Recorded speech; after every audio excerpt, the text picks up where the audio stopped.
It's great that you're joining us on Radio Free Georgia's In Tune to Nature program. I'm host Carrie Freeman, coming to you from Atlanta in December of 2020.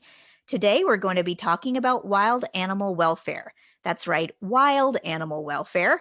Normally, when we talk about quote unquote animal welfare, we mean cats and dogs or maybe farmed animals, basically the animals we've domesticated and that we must take care of. But as sentient beings, animals in the wild or free roaming animals like deer or fishes or raccoon or bees, they all have well being that can be considered and a desire to be healthy and avoid unnecessary suffering. A unique research group, Wild Animal Initiative, has formed to help investigate ways that humanity can help members of the wild animal kingdom to live better lives, just as we humans try to take care of ourselves and our domesticated animal friends too. Their executive director, Michelle, is here to explain and share some examples. But first, let me tell you about her and her organization. The mission of Wild Animal Initiative is to understand and improve the lives of wild animals. They respect wild animals as individuals with their own needs and preferences rather than seeing them as mere parts of ecosystems. But this approach demands a richer understanding of wild animals' lives. Wild Animal Initiative currently focuses on helping scientists, grantors, and decision makers investigate important and understudied questions about wild animal welfare. The group's work catalyzes research and applied projects that will open the door to a clearer picture of wild animals' needs and how to enhance their well being. Ultimately, Wild Animal Initiative envisions a world in which people actively choose to help wild animals and have the knowledge they need to do so responsibly. Their website is wildanimalininitiative.org. Joining us today is their executive director, Michelle Graham. Michelle studied physics and philosophy at the University of Oxford and is currently working towards a PhD in engineering mechanics at Virginia Tech. Michelle's research is on the movement behaviors of jumping and gliding snakes. In addition to this research, Michelle has worked with animals in shelter, veterinary, farm, and zoo environments. Welcome, Michelle. Thank you. It's great to be here. Well, tell us how and why your unique group got started. Yeah, so I think people have been interested in the welfare of wild animals for a long time, using lots of different perspectives from lots of different cultural traditions, and definitely the question of our responsibilities to wild animals has popped up in Western philosophy for hundreds of years, but only more recently has the community that our group kind of formed within, which is called the Effective Altruism Community, started thinking of wild animals as a really interesting group to care about. And for those who aren't familiar, the Effective Altruist Community is a community of people who are interested in what they think of as trying to do good as effectively as possible, as cost effectively as possible. And what that often means is they focus on problems that are relatively neglected, as in there aren't as many organizations working on them, problems that are sort of large in scale in terms of the number of individuals they affect, and problems that are tractable in the sense of, it seems like there's some opportunity to do something effective for them. And I think wild animal welfare, given that it worries about all wild animals, obviously seems pretty large in scale, and there aren't that many organizations that exist that focus exclusively on improving the welfare of wild animals. And for that reason, I think it got the attention of the Effective Altruist community. Wild Animal Initiative was formed from within that community. And how did you get involved with it? Were you one of the people that had the main idea? No, I was not a founding member. I actually joined as a researcher first. Okay. And that was after a period of sort of critical self-reflection during my PhD, where I have always been an animal lover and I've been a vegan for several years. And I was doing this research on snakes that I had kind of justified to myself as being like really intellectually interesting and about animals, which I liked. And I thought, well, I'm not doing anything invasive or harmful, so it's fine. But realizing that it's really hard to study animals without bothering them. Yeah, it and is. and being worried about that, and realizing that to know if what I was doing was ethical, I wanted to know about what the animals I was studying life would have been like if I wasn't in it, and whether I was sort of making counterfactually a positive or negative impact on their life, and just realizing there wasn't any data. about what these animals' life was like in the wild for me to compare. And that's what got me interested in the movement. Right. There's a lot of baseline information that your organization is going to have to kind of lay down about what wild animals need and what they currently endure in order to know, okay, then what can we do about it? Kind of a thing. Exactly. Yeah. Yeah, I think in the case go of ahead. in the case of humans, if you're interested in tackling a global health problem or some other aspect of human well-being, there's so much data. Like, this is the primary cause of death of humans in this demographic group in this area, and we don't have that for wild animals. So there's a lot to learn still. And how do you and your fellow scholars respond to any pushback you might get from people who their immediate reaction is that, okay, intervening in the lives of wild animals is either sentimental or irresponsible? Yeah, I mean, I think that's definitely fair to worry about how to do it responsibly. And I think that's why we kind of put the word responsibly right there on our front page as being what we're interested in. Because absolutely, humans have done, well, everything that humans do. We're a part of nature, the choices we make affect the ecosystems around us. And certainly many of those things have not been targeted to improve animal welfare. Yeah. And so I think, irresponsible, I think, it's hard to point to evidence and say you can't do this because no one's really tried to do it, to do it safely. And then on the issue of it being sentimental, I guess I do have sentimental feelings towards animals, but in the sense that it would say, just as I wouldn't ignore a perfectly natural health crisis in humans, I don't want to ignore a natural health crisis in animals. And I think about why, it's not like I only want to prevent pandemics so that I don't get sick. I want to prevent pandemics because I don't want anyone to get sick, because I think that would suck for them. Right. I like the human example too, just because also maybe being a humanitarian is sentimental, but then let's be sentimental. Because it's just about expanding our moral sphere of concern. And I also like your point in a way, like, okay, we have been interfering with wildlife and we've probably been doing it irresponsibly. So let's try to intervene responsibly and see what happens. And so that would be a new approach. Yeah, and I wonder if someone who might say that it's overly sentimental is worried that we're anthropomorphizing animals and assuming they have experiences that are bad when really they're fine. And I think that's definitely an empirical question that's really open and needs to be researched itself. Which is why, there's all kinds of animal ethologists and people who study the animal cognitions. But I've always said in my work that I'd rather err on the side of caution or give them the benefit of the doubt that they do have feelings and emotions rather than assuming they don't, just in case they do, right? Sure. And it kind of makes more sense that they would have some similar feelings and or ability to feel and things like that.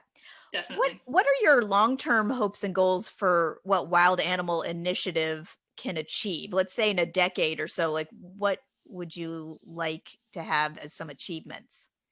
Yeah, so I think that the core components that we see as being necessary to do this work well are that there needs to be research to answer these questions about what's going on in nature, what can we do about it, how can we predict the effects of our actions so they're not having unintended consequences. But then there also needs to be a pipeline from that research to action on behalf of animals, because it's no good if the research is happening and no one's doing, using those results. So I think, right now at Wild Animal Initiative, we're focused on fostering that research community. And in 10 years, I would love it if there was an active, either like an institute dedicated to researching the welfare of wild animals, which is a really interdisciplinary subject I have found, which could be really intellectually, a great step, as well as a morally important step to have an institute bringing biologists and ecologists from all these different fields together to answer these questions. And maybe a conference or a journal where people can publish, and then also relationships built with people who make decisions, either policies set by governments about how to manage land or recommendations we can make to the public that people are listening to about actions people can take in order to actually foster a higher welfare ecosystem for everyone. I like that. Well, Wild Animal Initiative has worked out a variety of research priorities to start with, and they put it on your agenda. I thought today we'd concentrate on research that involves quote unquote wildlife management issues where humane methods can be introduced, like in research on the urban rock pigeon, and I saw that on your website, where you're talking about how birth control could be used instead of having cities poison the pigeons to reduce their numbers. Can you speak a little bit about that as an example for people of an animal welfare initiative dealing with wild animals? Yeah, and I think one thing that's exciting for us is to choose a target animal, but not only consider the effects of on that animal, but consider the effects on all the animals in the surrounding ecosystem. And that can be really hard to do. And that's one of the reasons why we like the rock pigeon as a case study, because, you know, here's a bird who is currently being killed in a lot of cities in order to reduce its sort of nuisance causing to humans. They defecate on buildings and cause damage to structures that people don't like. And so people, you know, cities and other like managers of large buildings try to control their population sizes. And sometimes that's done by just trying to discourage them from being present. But other times it's done either through some pretty nasty drugs that can cause them to have seizures and is supposed to scare them away somehow, but often is misused and actually does kill them, to actually lethal products. So it seems like we could get a lot of the same goals that these managers have accomplished if we use a fertility control method to reduce population sizes without causing as much harm to the birds. But obviously we have some research questions, one of which is just what are the effects of this drug, which does exist on the market, a drug for fertility control in pigeons, on the birds themselves. And then if you use fertility control and the age structure of that pigeon population changes, so there are fewer juveniles relative to the adults, is there a higher juvenile survivorship? Like, do more of the babies that are born survive to adulthood and have better lives? And then are there any predators or other animals that live in the same ecosystem who might have effects from those changes? You know, if there are more, if there are fewer nestlings, for example, is there any predator that only eats pigeon nestlings who will then be starving? I think that actually that's not the case, but if it was, it would be the kind of thing we would want to consider very carefully, the entire system. Right. So many potential intervening variables and confounding kind of factors to consider. How would you get the birth control into the birds, especially if you're talking about a lot of birds? Is it in food versus having to inject a bird with like a syringe needle or something that's very invasive? Yeah, in this case, it's a bait. So it's like sort of a corn-like product, and you set up a bait station and it shoots out a bunch of dosed corn type stuff, Okay. and the birds eat it. Okay, that seems like it would make more sense. And then could birth control measures like this be implemented towards other animals where government agencies have declared them to be quote unquote overpopulated for their ecosystem? I mean, I think of deer as one of the main examples, especially where when we use that excuse, whether it's relevant or not, about them being overpopulated as a reason to hunt them and sell hunting licenses for certain animals. I know, like, the Humane Society of the United States and like over the years, so many animal protection organizations have wondered, like, if they are trying to be anti-hunting, well, what can we do in cases where some animals really are maybe starving to death or something because there's not enough natural predators or things like that. So are birth control measures currently being used on some animals like deer? I am not aware of any US-based projects where they're actively being used. I think they may exist. Right. I know that there's a product available, and I know that it has been researched. So I'm aware of some different research projects where people have studied the use of a couple of different products that exist on the market for fertility control for deer. And also, I think surgical sterilization has been tried in some countries as well. So it's definitely an option. I think it's expensive.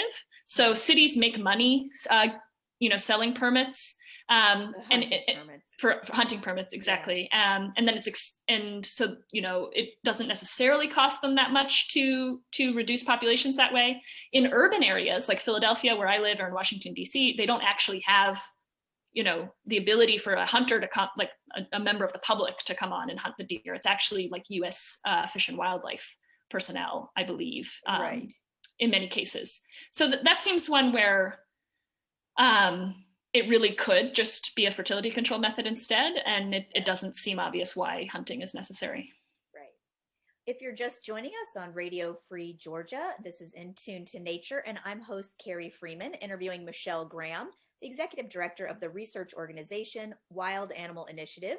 We're talking about their investigations into ways that wild animals could live healthier, higher quality lives, and how we humans might facilitate that. Their website is wildanimalininitiative.org. Michelle, tell us how and why compassionate conservation principles can be incorporated into ecology and wildlife management.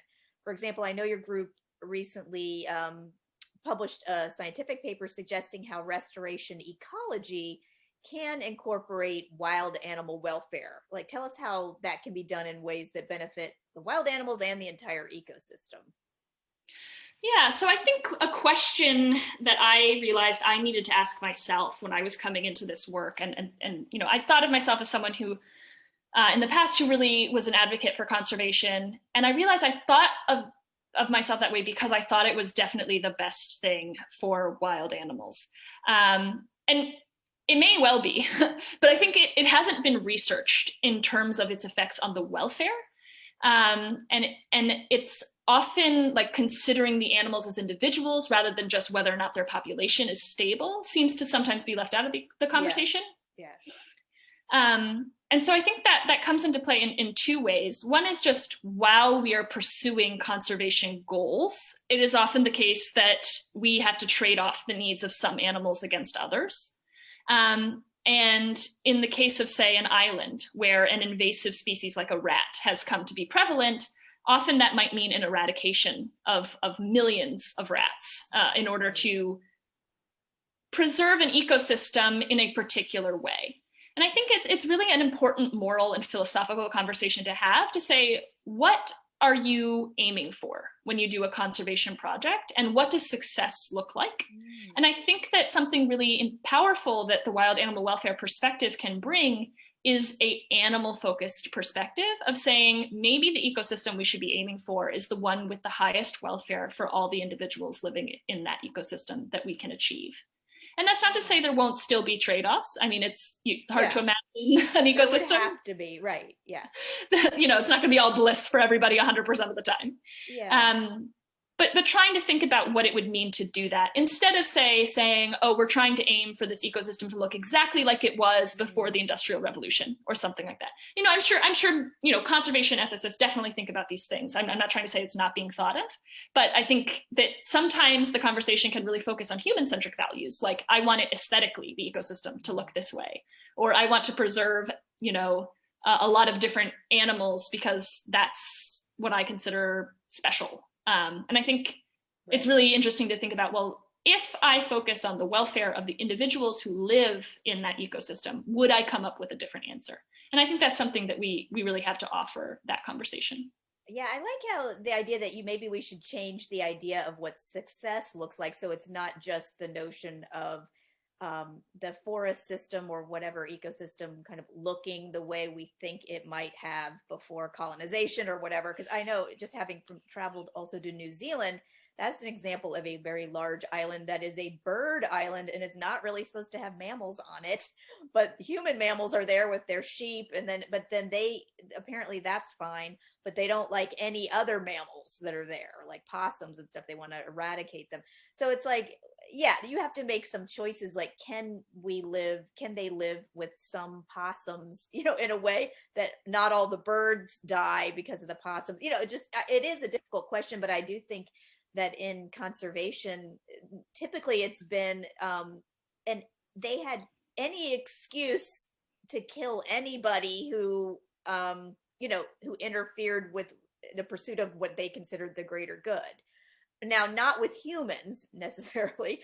So, and that's where I often think there's a disconnect, which your group is addressing, that if we care about human rights, and human rights is often based on us as sentient animals, then we should also care about the rights of fellow sentient animals of other species, to not just be killed because their lives are inconvenient to some other aspect of the ecosystem, because that's not how we are supposed to treat human problems, by just like eradicating everybody who is quote unquote a problem. So even though I know there's all kinds of human rights abuses as well, but yeah, it's just a different way of thinking about wild animals, instead of seeing them as just a kind of cog or a tool for this greater ecosystem. And so I think what you're doing is very needed. Yeah, thank you. And I think it might all be academic if it wasn't for the fact that we do have fertility control methods of various kinds, everything from surgical sterilization, which I can see, like obviously if you're trying to remove an entire population of rats from an island, you can't surgically sterilize every rat. But we do have chemical methods that can be distributed as bait. We have, in some species, we're learning how to use like immunocontraceptives. And we have even genetic engineering options available, where in the case of the mosquito, there's a product on the market that can release sterile mosquitoes who have been genetically modified to be sterile, and use that as a way of reducing populations. I think all of these things have their own ethical and moral conversations that need to be had around them. And I'm not endorsing any one thing right away, but I certainly, I think that it should be explored as an alternative to lethal methods of reducing population sizes. And I like on your website also, we don't have time to cover this, but you even had a section about insects killed in agriculture because it's such a high number. And so there's a concern also for insect welfare. So it's not just the charismatic animals like elephants and panda bears, that your group is saying, like, look, if it can be proven that you have some kind of sentience, let's consider the things that we're doing as humans that are causing unnecessary suffering, and can we mitigate that? So I thought that was a really noble aspect of your organization. But I wanted to ask you, just in wrapping up, I know you have a small staff of mostly scientists. What kind of help does your organization need, and from whom? Yeah, so we are really excited about forming more connections with researchers in all different kinds of environments, academic scientists or people who are doing research at conservation organizations or other NGOs or anything like that. So we have an advisory panel that if you wanted to contribute to the scientific conversation that we're having internally, you should email us to join and have a conversation about that. Or we also have a grant advising program where if you would like to secure funding for a research project that you think could help us understand how to improve the welfare of wild animals, we'll provide you with resources to help identify funding opportunities and with grant writing and other aspects of that process. And for members of the public, we have a website, which you've mentioned, www.wildanimalinitiative.org. We're also on Facebook at Wild Animal Initiative, and Twitter, which is at For Wild Animals. And we have a podcast, which is on SoundCloud or on our website, called Wildness, that is like a 4-episode introduction to what we're trying to accomplish here. Oh, that's great. The podcast is called Wildness.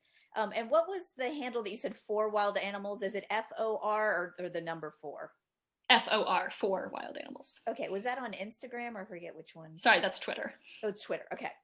Oh, that's great. And then what's an email that people could use to get in touch with you in case they wanted to be involved, as you mentioned, like either because they're trying to get a grant or because they want to share their research with you?